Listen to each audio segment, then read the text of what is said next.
Hi, my name is Amy Burnett and I am presenting submission 91 to the Data Policy Conference, September 2021, and the title of our presentation is called The Sustainability Action Platform, a Knowledge Management Mechanism for Advancing Global Sustainability Transitions.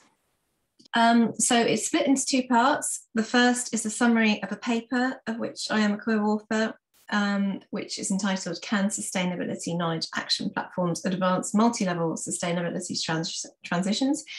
And the second part of the presentation is to introduce a concept called the Sustainability Action Platform, which we believe is a much needed mechanism that can help encourage local level sustainability action for global impact, particularly as they relate to the SDGs, but also beyond that and incorporate wider sustainability approaches. So we are a group of 6 researchers and practitioners who have come together through a Future Earth Knowledge Action Network on systems of sustainable consumption and production. We came together last year looking at the impact, in particular, of local government and COVID pandemic and what solutions might there be in order to find some progressive common solutions that could help assist at multiple levels, not just relating to COVID, but also due to the long-standing challenge of how to scale up sustainable action. So this part of the presentation is giving a summary of our paper. We reviewed 42 online sustainability knowledge action platforms. We are defining those as digital tools that seek to manage and organise knowledge and activities that advance the sustainability agenda at the local level.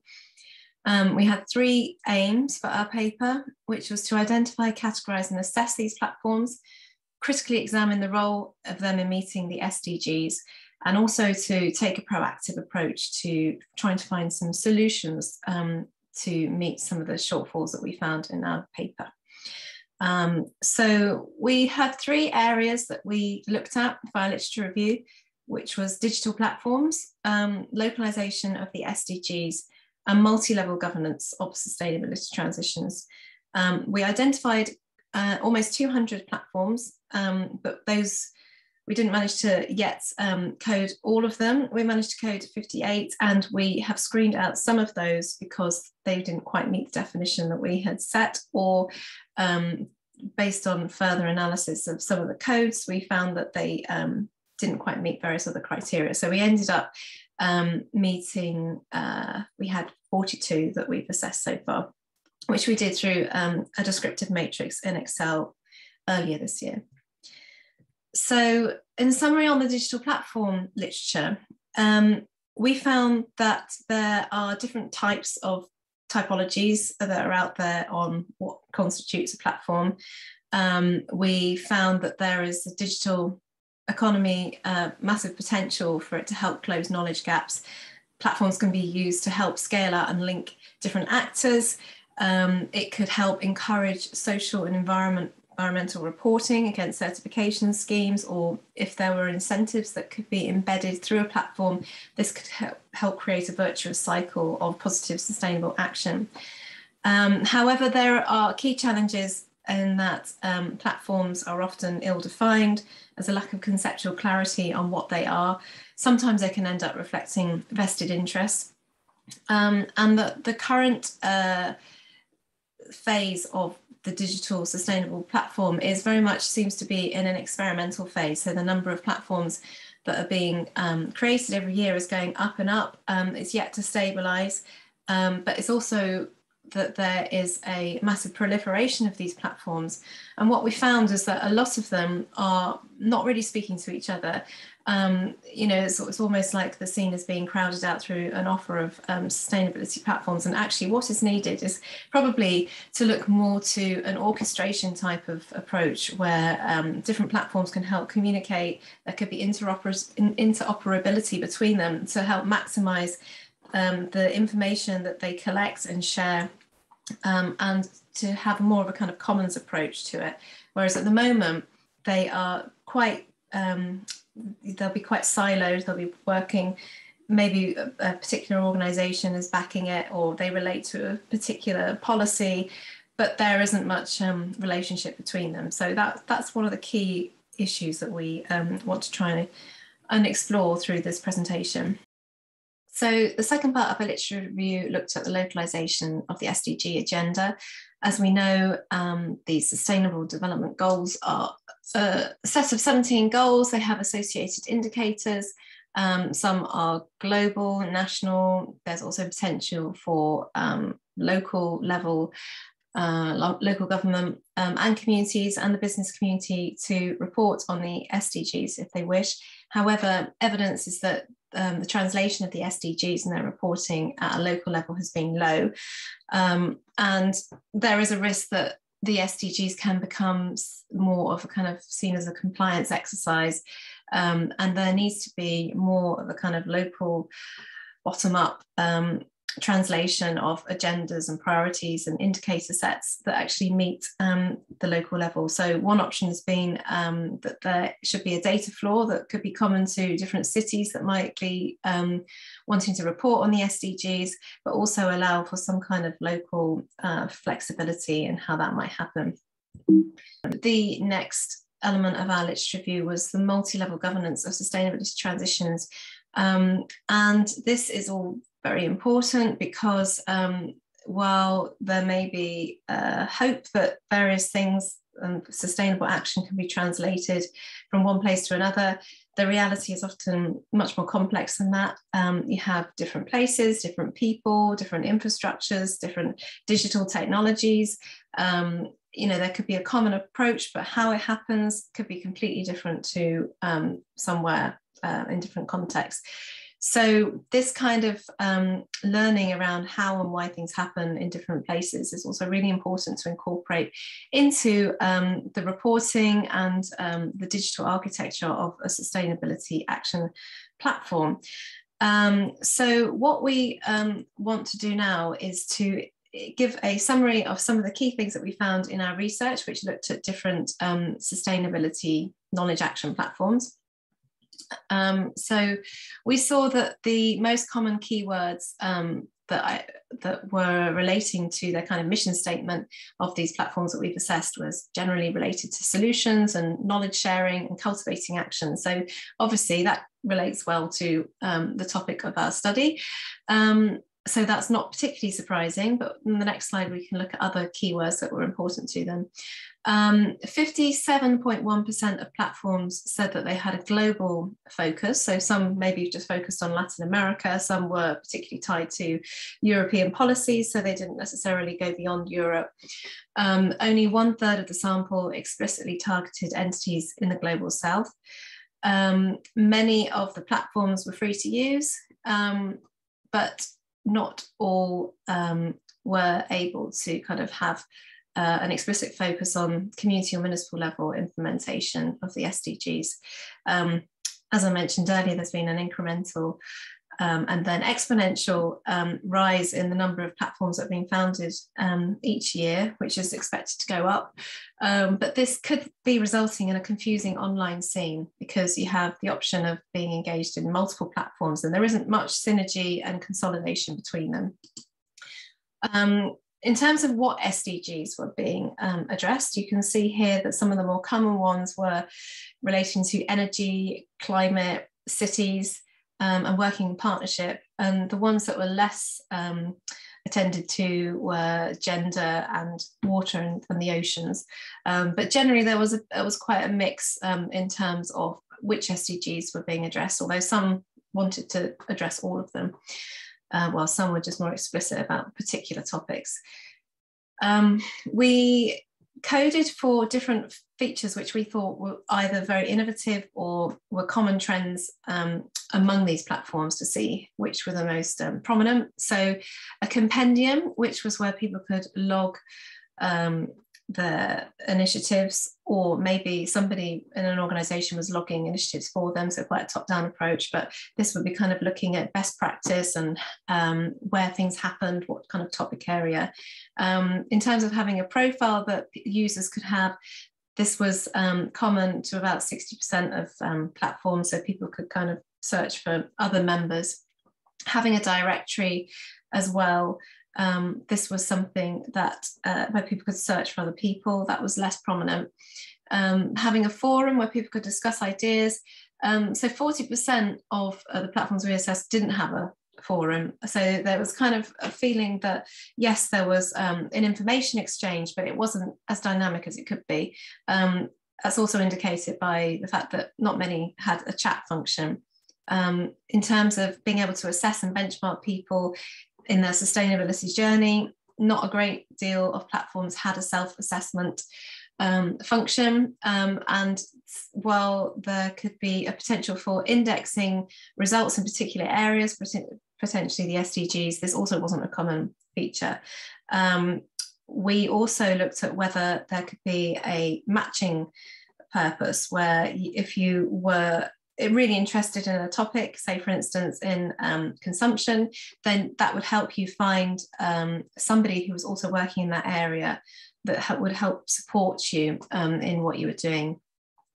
Most of them were in English, so there is that kind of inherent bias around, are the platforms reaching a wider audience of people who can't speak English as their, or people who haven't got English as their first or second language. So that would be a challenge in terms of scaling out as well. Not that many were celebrating the number of case studies and successes of their platforms. So again, there was room for improvement there. Most of the platforms were targeting a range of different stakeholders, although particularly they were looking at local or regional government. Most of them tended to have quite a small number of users, although there was variation, which was quite extensive variation in terms of how many user groups there were and how many people were being reached by these platforms. So just as a summary of our findings, we found that the platform struggled to provide a context sensitivity and a higher level analysis of the trade-offs and synergies between different sustainability actions. So there might be a logging of information, but there isn't always a very in-depth understanding of how and why things are happening. And there is a massive data that's being collected on sustainable action, and it isn't being consolidated, and it's not really linked to a more theoretical approach of that could inform, for instance, sustainability transitions literature or other environmental political literature that people are interested in about how these changes are happening, or if not, why not. We also found that the SDGs were becoming a stabilization discourse, so they're becoming very institutionalized. So that could mean that some other narratives on sustainability might be getting crowded out. There's a kind of slightly inherent bias towards growth within the SDGs, which obviously is understandable if you're trying to improve the well-being of your population, but equally there are other discourses out there such as degrowth. And so, you know, when things are being embedded to this extent on the SDGs, what does it mean for other types of narratives as well? As I mentioned, there's an inherent bias in English being used, or for instance, European level platforms. So being able to scale out beyond those and find a way to kind of have some commonality between other types of digital platforms on sustainability would be good. So in making sure that the local level is really embedded into the design and of the data architecture is really important, because some platforms felt very top down, and obviously there is a massive potential to include a wide range of perspectives to encourage latent practices to be brought to the surface, or help support other users to support each other in their endeavours. So we think that there needs to be an integrative platform that can leverage existing content from multiple platforms, that can help local leaders or communities and businesses to have more of a kind of federated approach to knowledge management on sustainability. So this would be more in line with the orchestration architecture that we saw earlier in the digital platform literature review slide. So we think that there should also be a deepening of scholarship and practice, so that you can help to link what's going on in the ground, the practitioners, the local councillors, to academics to a greater extent through a platform, and also look at the role of incentives that can help encourage more than financial ways of monitoring and incentivizing things. So particularly something that I've written about regenerative value. So this would be a kind of when you can actually evidence that your action is contributing to sustainability, then there could be some kind of incentive around that that could be circulated within the platform and between user groups, thus locking in sustainable actions in perpetuity, so that you keep getting incentivized for things that are accredited as having a positive environmental impact, as well as the sustainable impact, and a more holistic approach to how we define that. So we've identified some future research areas. So looking at how platform organisation and governance might affect digital architecture and the learning ecosystems at different scales or trajectories. How data sharing and ownership might affect the management of sustainable knowledge. So, you know, would it be okay to use data in a different way if it could be evidenced that it's to be for the good of society? Again, like the role of financial or non-monetary incentives, how can that help to disclose and share data and promote trust? How can there be an embedding of new types of digital sustainability architecture within national and local knowledge management systems? So there are some kind of areas that we have identified that would help to strengthen some of the findings that we've come across, but in a kind of more theoretical sense. But what we're going to look at now is actually how there could be a model that could be developed, which is a kind of new type of platform architecture that could link all these different platforms together and maximize some of the incentives that we coded for within a more holistic framework. So this is basically a summary of the Sustainability Action Platform that we have thought about having various elements that could support knowledge action sharing at local to global level. So one thing is having a self-assessment tool. This could help people benchmark where they are, what kind of indicators they want to assess themselves against. Obviously there's lots out there. There could be a much greater consolidation of different types of self-assessment tool, again, like possibly through an orchestrated and federated structure to what we're suggesting is the Sustainability Action Platform. You can have a peer populated compendium. So rather than somebody just listing things that have worked in various places in a quite top-down way, this could be very much user-driven. So people can log what's worked for them, where, in what topic area. And then this would become a really rich database. And again, it could be pulling on other compendiums across other platforms as well. So there could be a synergy between the data fields so that they could talk to each other and support each other so that the whole is greater than the sum of the parts. There are other elements that we think are important. So having like a kind of social media aspect to it, so facilitate network, also helping people to document, log ideas that they may have but they don't know how to get off the ground, or they may need more resources. So having an ideas bank, having a library of case studies, which is important to help build theory, but also it could help the kind of the everyday citizen in terms of, well, what's happening in my community, or what's happened in that community, and how can I learn from it. It could also link experts to practitioners as well, so that they could be put in touch much more easily maybe than now. So maybe helping to break down the ivory tower, which obviously is kind of lessening as we focus more on impact, but there is still a bit of a disjunct between scientists and maybe some practitioners or local politicians. So helping to bridge that gap as well. You could use cutting edge digital technology such as blockchain, visual analytics to really help bring the information through these platforms to life. and there could be a customization of local level indicators versus the SDG frameworks. So there could be a way to say kind of what projects you're working on, and have a database of indicators that you can select from, and then you could kind of a click of a button choose which type of reporting framework you'd like to report against, so that rather than a proliferation of tools and data sets, that you could actually consolidate this in a more helpful way. So this is these are elements of SAP that we think would be helpful, and these are some of the platforms that we've reviewed. So these are some of the 42, well, these are the 42 that we've assessed, and we will be assessing more. So we really look forward to your comments. If you have any questions, we look forward to those in the chat that we will have.